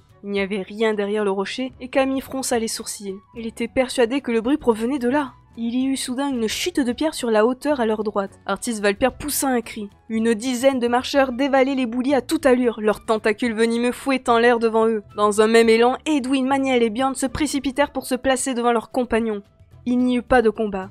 Camille se tenait à côté de Chiamvit, et elle le vit agir à une vitesse telle qu'elle eut l'impression de visionner un film en accéléré. Sa main droite allait et venait de son carquois à son arc, presque invisible, et à chaque mouvement, une flèche partait.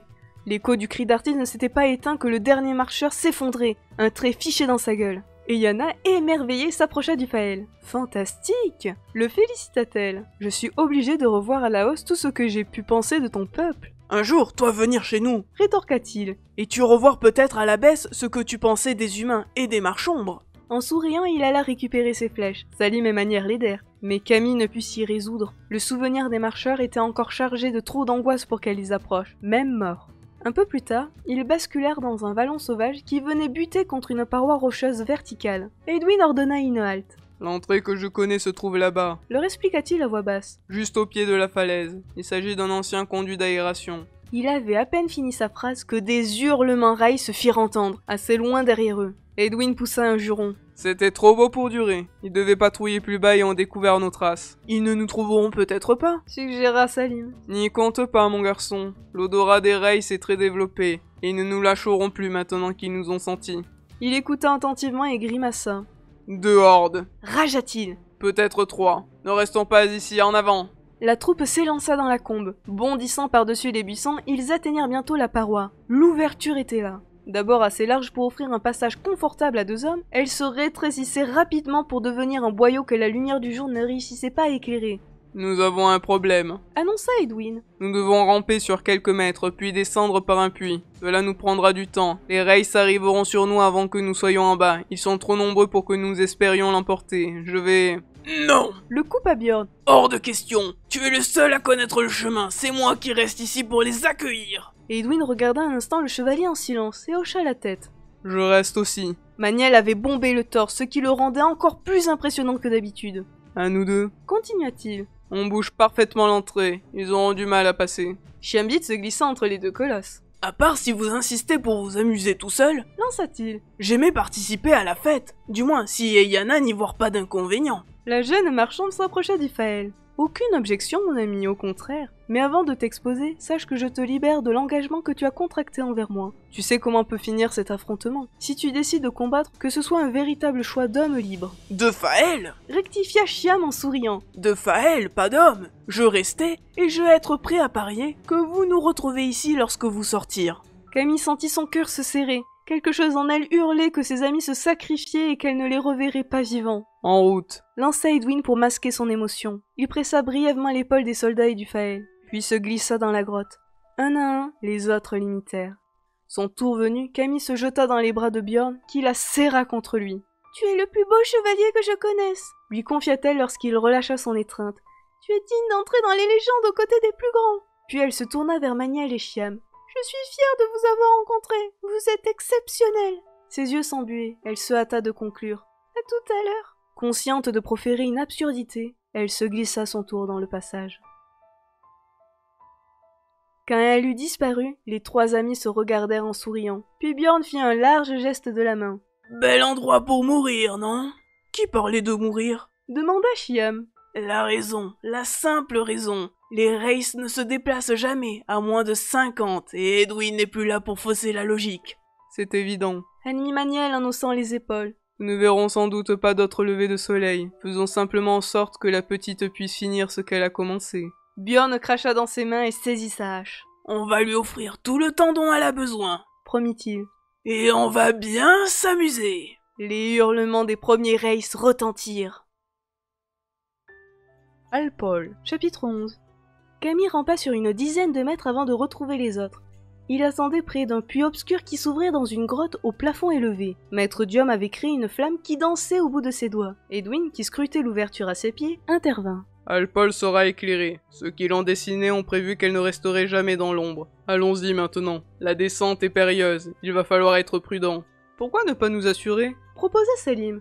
Parce que ce puits est profond d'au moins 50 mètres et que nous ne disposons pas de cordes assez longues. Salim saisit son sac à dos. Il en sortit un filin qui brilla doucement à la lueur de la flamme. « Le fil d'Ulm !» s'exclama Iana. « Je n'y pensais plus. Tu es génial. » Salim se rengorgea, mais l'absence de Bjorn lui ôta l'envie de plaisanter. Edwin connaissait les propriétés remarquables de l'objet. Il le prit et fit une boucle à son extrémité, puis il se tourna vers Maître Diom. « Tu descends le premier. » lança-t-il. « Ne proteste pas, ce n'est pas un cadeau, au contraire. N'importe quoi peut t'attendre en bas. Tire plusieurs fois sur la corde quand tu sauras arriver. » L'analyste hocha la tête en silence. Avec une vigueur qu'on ne lui soupçonnait pas, il saisit la corde qu'Edwin avait fermement agrippée, passa la boucle autour de sa taille et se plaça face à la paroi. Le maître d'armes déroula lentement le fil d'Ulm, et Maître Diom disparut dans l'obscurité.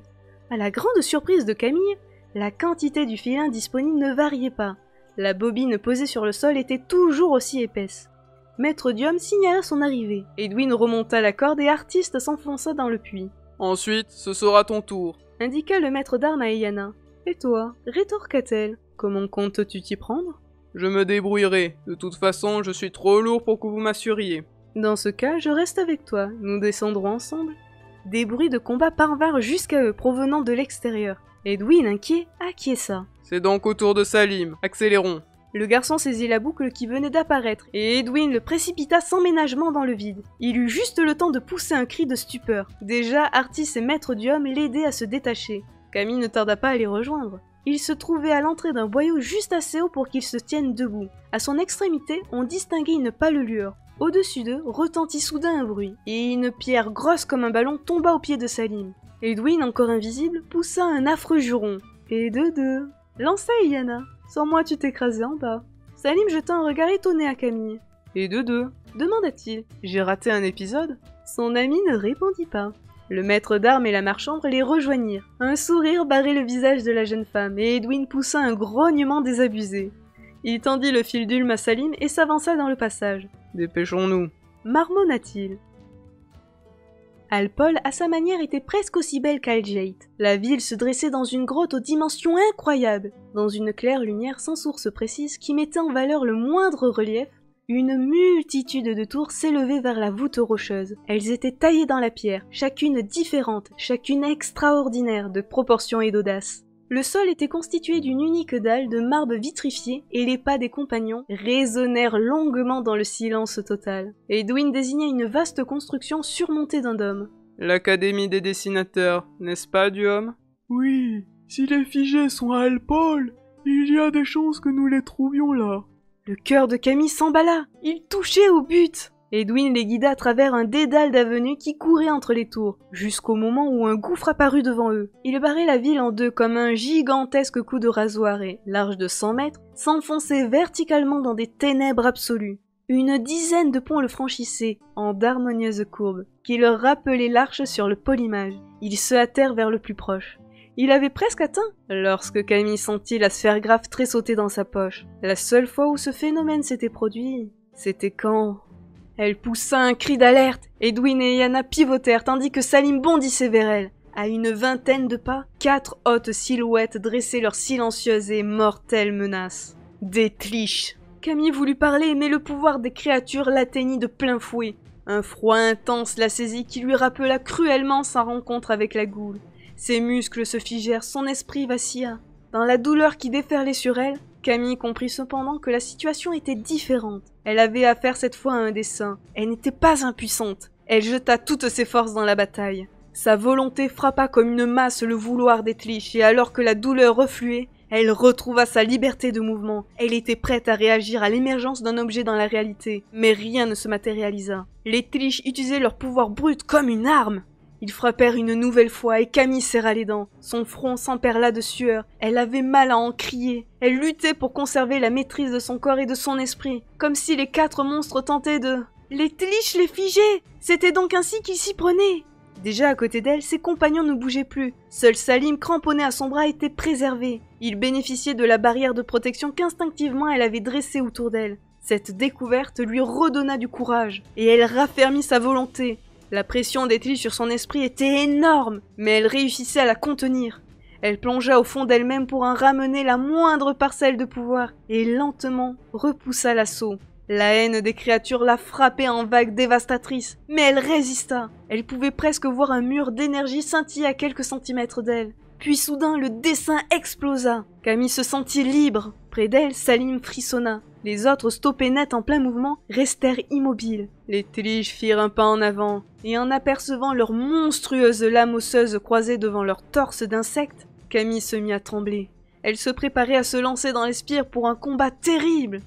Quand le bruit bien connu d'un sabre quittant son fourreau la fit sursauter. « Vous allez devoir continuer seul, » articula Edwin. « Mais tu... » Le maître d'armes jeta un regard au Tlish qui s'était arrêté, et se permit un sourire. « Je suis un frontalier, un fils de Merwin. » lança-t-il. « Pourquoi crois-tu que les frères de ces lézards sont venus mourir sur ma lame dans la forêt de Baraï, au lieu d'utiliser leur pouvoir? Leurs desseins sont sans effet sur ceux de mon sang, et ils le savent. Allez, filez maintenant. » « Mais c'est impossible !» protesta Camille. « Tu ne peux pas lutter seul !»« Fais ce que tu as à faire, Ewian, et laisse-moi m'occuper des Tlish. Il te reste le gardien, ne l'oublie pas. Tu seras seul pour l'affronter. Sois dit sans te vexer, Salim. » Camille expira longuement et fit un pas en arrière. Edwin reporta son attention sur les Tlish. Près de lui, Eyana, Artis et Maître Duhomme étaient immobiles, leurs traits figés dans une expression de douloureuse surprise.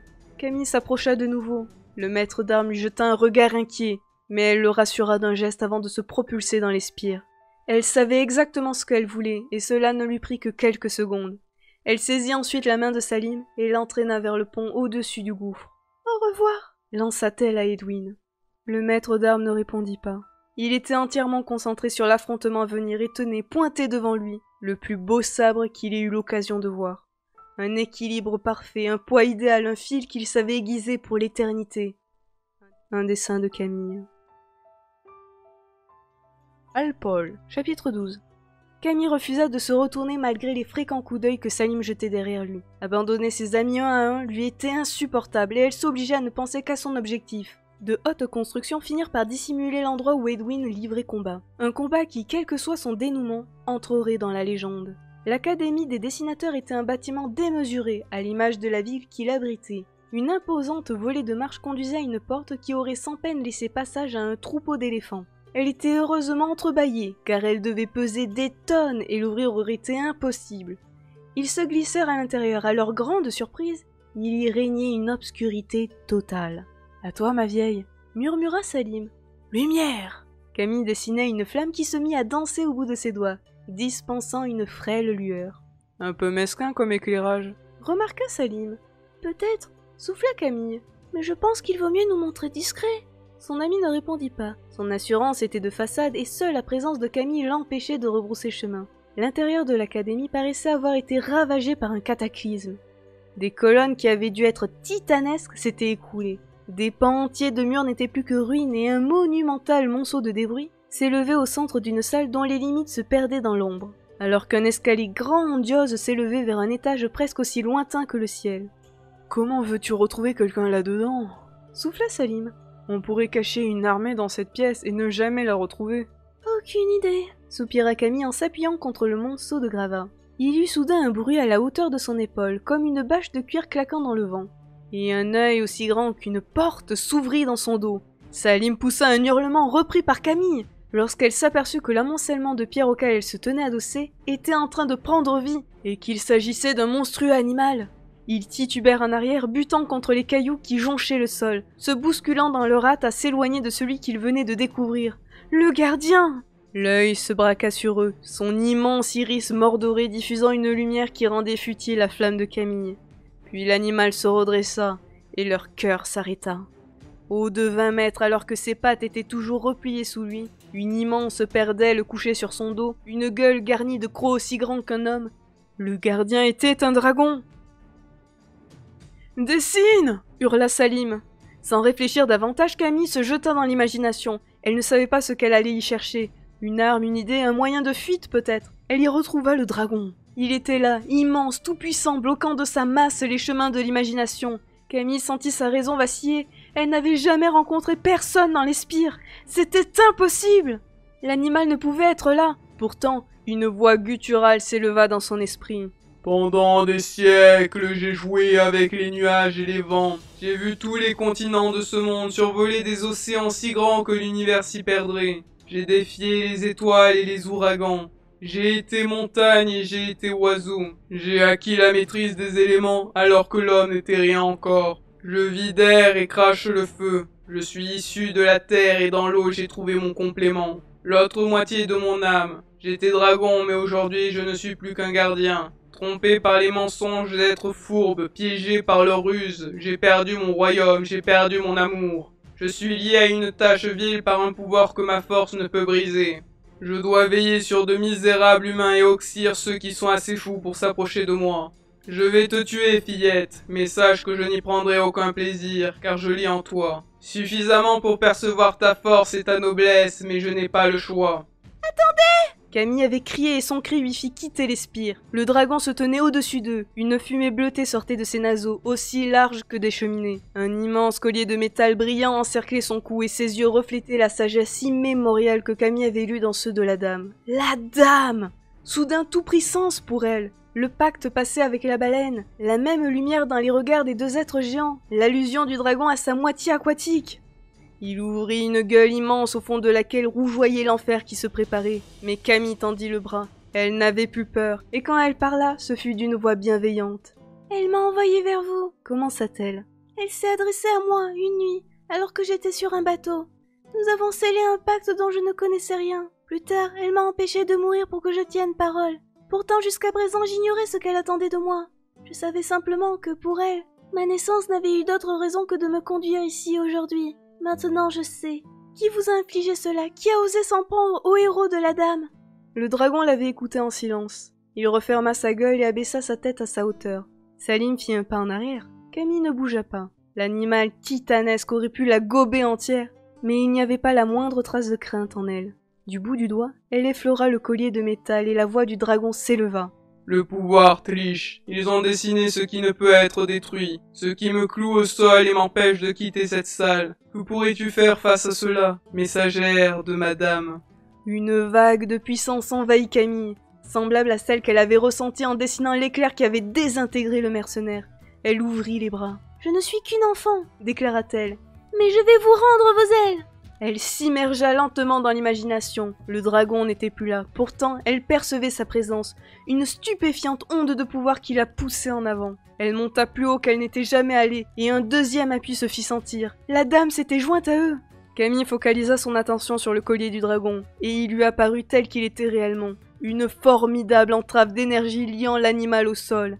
Elle la sonda et en perçut toute la force. Une phrase de Maître Duhomme lui revint à l'esprit. « Ce qui est destiné pour être éternel ne peut jamais être brisé. » Elle banda sa volonté et lorsqu'elle se lança sur le lien, 2 autres présents se joignirent à elle. Elle reconnut immédiatement la première. Sa mère, cette fois-ci, n'utilisait pas le chuchoteur comme intermédiaire. Son pouvoir était dérisoire face à la puissance du dragon et de la dame.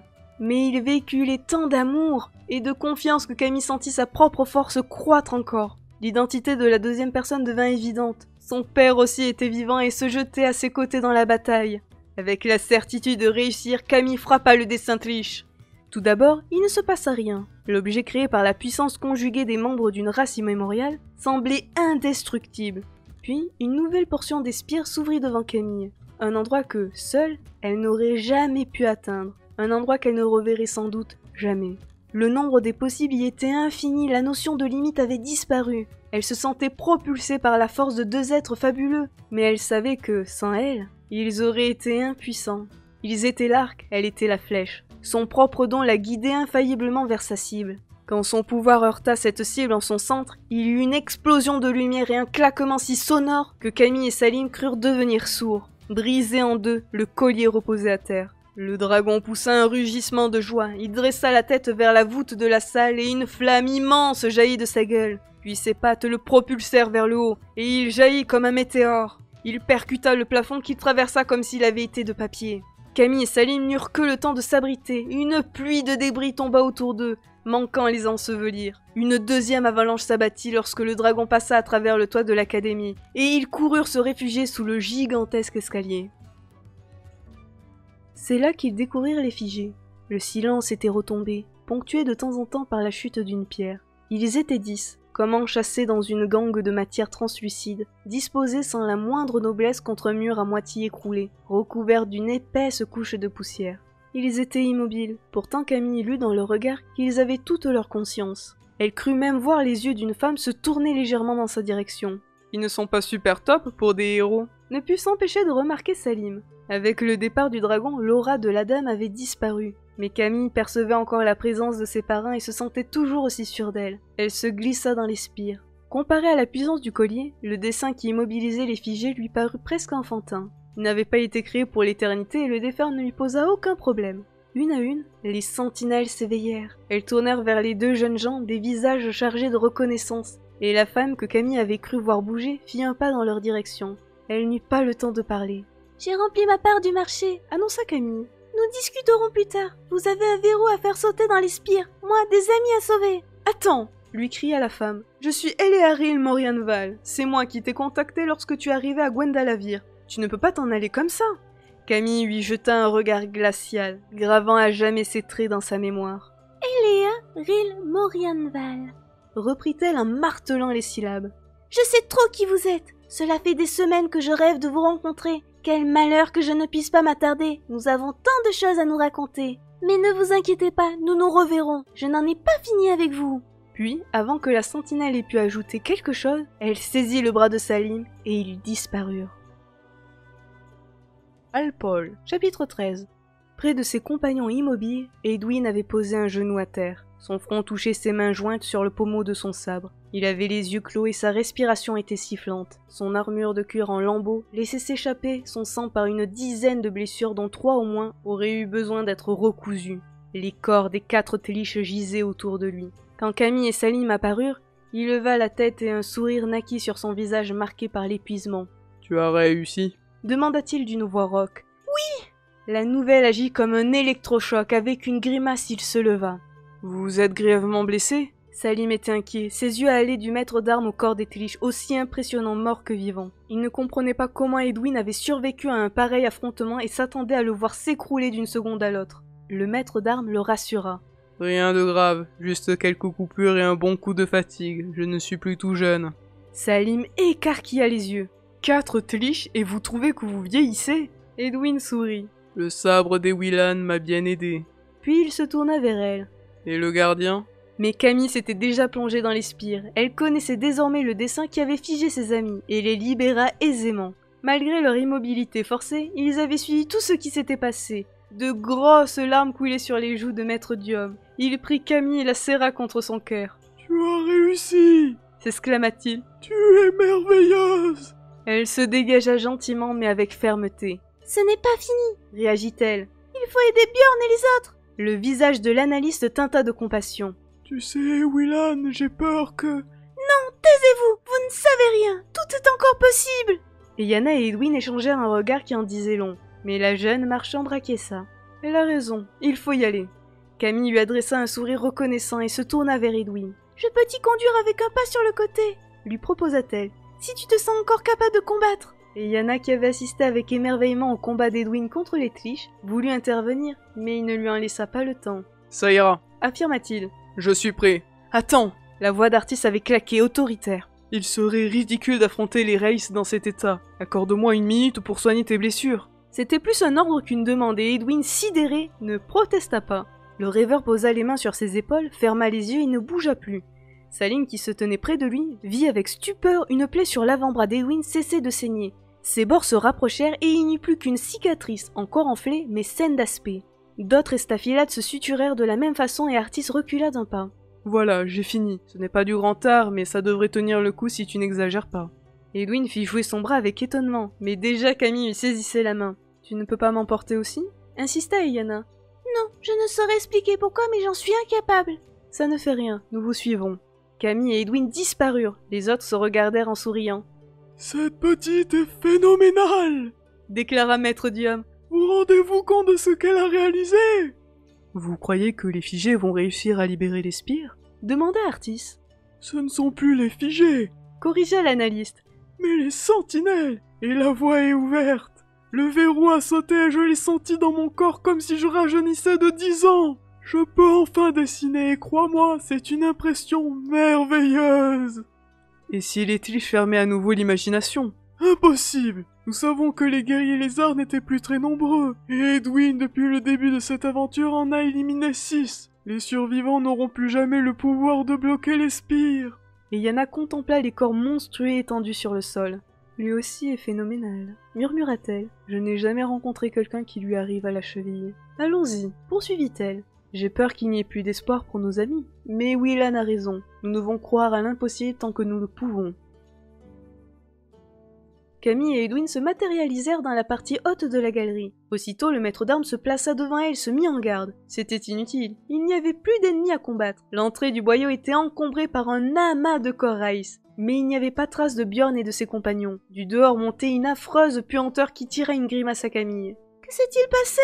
souffla-t-elle. Edwin lui fit signe de se taire et s'avança sur le qui-vive. Elle le suivit sans bruit et découvrit alors une hallucinante scène de carnage. Une bonne 50aine de guerriers Race gisaient au sol. Leur corps semblait avoir été carbonisé. Certains fumaient encore, quelques flammes s'éteignaient lentement dans les herbes et les buissons. Björn, Maniel et Shiam étaient assis sur un gros rocher et considéraient la scène avec ébahissement. Au moment où Edwin et Camille apparurent, le chevalier apostrophait ses amis. « Mais puisque je vous dis que c'était un dragon !» Maniel secoua la tête d'un air obstiné. « Les dragons n'existent pas, tout le monde sait ça. » « Et même s'il existait, intervient Shiam vite. Pourquoi celui-ci venir à notre aide? Les Raïs avoir été grillés et nous pas avoir été approchés par la moindre flamme. » Camille adressa un clin d'œil à Edwin. « Parce que ce dragon est un copain !» lança-t-elle. Pris au dépourvu, les trois amis bondirent sur leurs pieds et Björn faillit s'étaler. « Quoi ?» s'exclama-t-il. « Qu'est-ce que tu dis ?» Puis il prit réellement conscience de leur présence et courut vers eux, suivi par Shiam et Maniel. « Mon sang, Camille !» bafouilla-t-il. « Si tu es ici, c'est que... » « C'est fait !» révéla-t-elle en souriant largement. « Les sentinelles sont libres, les spires vont s'ouvrir !» « Et les autres ?» « Ils arrivent !» Björn poussa un hurlement de joie et bondit dans les bras de Maniel. Les deux géants se mirent à valser en se donnant dans le dos des claques à assommer un bœuf. Ils criaient et chantaient à la fois tandis que Shiam sur le rocher riait à gorge déployée. Camille sentit un poids énorme quitter ses épaules. Alpol, chapitre 14. La nuit était là. Un feu brillant lançait ses flammes vives vers les étoiles. Les compagnons étaient réunis autour de sa lumière et de sa chaleur. Ils avaient rapidement regagné la cuvette où ils avaient laissé leurs chevaux, comme si le succès leur avait donné des ailes. Artis Valpierre avait aidé la nature avec son art, et leurs blessures n'étaient plus que des souvenirs. Björn et Maniel s'étaient chargés en chemin d'une quantité de bois suffisante pour bivouaquer une semaine, et en arrivant, Camille avait été accueillie par les hennissements d'Aquarelle, ravie de la retrouver. Shyam avait préparé un succulent repas qu'ils engloutissaient en relatant ce qu'ils venaient de vivre. « Assez parlé de moi !» s'exclama Camille. « Vous maintenant !» Björn se racla la gorge. Pour nous, Commença-t-il sans se faire prier. tout s'est bien passé. Surprenant, non? À vrai dire, j'étais persuadé que nous ne survivrons pas à ce coup-là. Les rails sont arrivés à travers les arbres comme des sauvages. Un raz-de-marée vraiment effrayant, mais Shyam est entré dans la danse. Le chevalier s'arrêta une seconde pour poser la main sur l'épaule du Faël. Edwin ou Yana sont d'excellents tireurs. Reprit-il.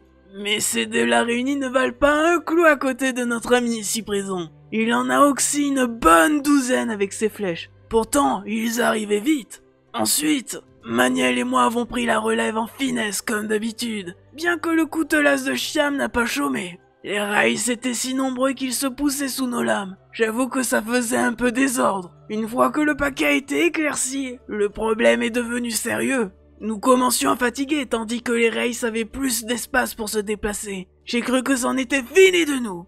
Soudain, le ciel s'est obscurci, une masse énorme est tombée sur les rails. L'enfer s'est déchaîné et tout a été fini. Ils ont été calcinés. Nous avons juste vu un animal gigantesque s'envoler vers le sud. Quand vous êtes arrivés, nous nous demandions ce que ça pouvait être. Voilà. Il y eut un silence qui se prolongea comme si chacun, après l'enthousiasme provoqué par la victoire et les retrouvailles, avait envie de profiter d'une joie plus calme. Étrangement, ce fut Maniel qui parla le premier. Et maintenant? Demanda-t-il sans s'adresser à quelqu'un en particulier. Pendant un long moment, seuls les craquements du feu lui répondirent, puis Artis se lança. Je vais gagner Tentian, au sud d'Astariul. Nous avons une confrérie là-bas et j'ai encore beaucoup à apprendre. Je t'accompagnais, si tu es trop d'accord. Proposa Shyam vite. Je me toujours promets de découvrir Ombreuse, nous faire la route ensemble, et lorsque tu retrouvais tes frères, je continuais vers la forêt maudite. Les visages se tournèrent vers Björn, qui haussa les épaules. J'ai promis à Maniel un séjour dans la ferme de mes grands-parents. C'est là que nous irons lorsque nous aurons donné un coup de main à l'armée impériale, pour bouter les Raïs hors de Gwendalavir et leur enlever l'envie d'y remettre les pieds. Je suppose que tu en feras autant, Edwin. Non. Répondit ce dernier. La libération des sentinelles remet nos dessinateurs en jeu, et la guerre contre les Raïs va totalement changer de visage. La victoire est à notre portée. Toutefois, je ne participerai pas au dernier combat. Avant de quitter Aljeit, je me suis entendu avec l'empereur. Mon rôle est ailleurs. Et Willan a rempli sa mission, mais sa quête n'est pas achevée. J'ai fait une promesse et il est hors de question que je ne la tienne pas. Je continue avec elle. Tous les regards se braquèrent sur Camille, et elle sourit tristement. Vous m'êtes si cher, Souffla-t-elle. Je n'ai pas envie que nous nous quittions. Chacun de nous va pourtant partir de son côté. Mais je suis certaine qu'un jour prochain, nous serons de nouveau réunis. Pour l'instant, j'ai des comptes à régler avec une certaine Elearil Morianval. Toute sentinelle qu'elle soit, elle a trahi mes parents et je veux savoir ce qu'ils sont devenus. Edwin a raison, ma quête n'est pas finie. J'avais Eléa à portée de main, mais j'ai dû la laisser filer. Il me reste à dénicher l'endroit où elle s'est rendue et je crains que ce ne soit pas facile. Maître du homme lui tapota le genou. Ne t'inquiète pas pour ça. La rassura-t-il. Je sais exactement où elle se trouve. Devant l'air surpris de Camille, il expliqua. Le verrou Tilich a sauté, les spires sont libres et... Déjà ?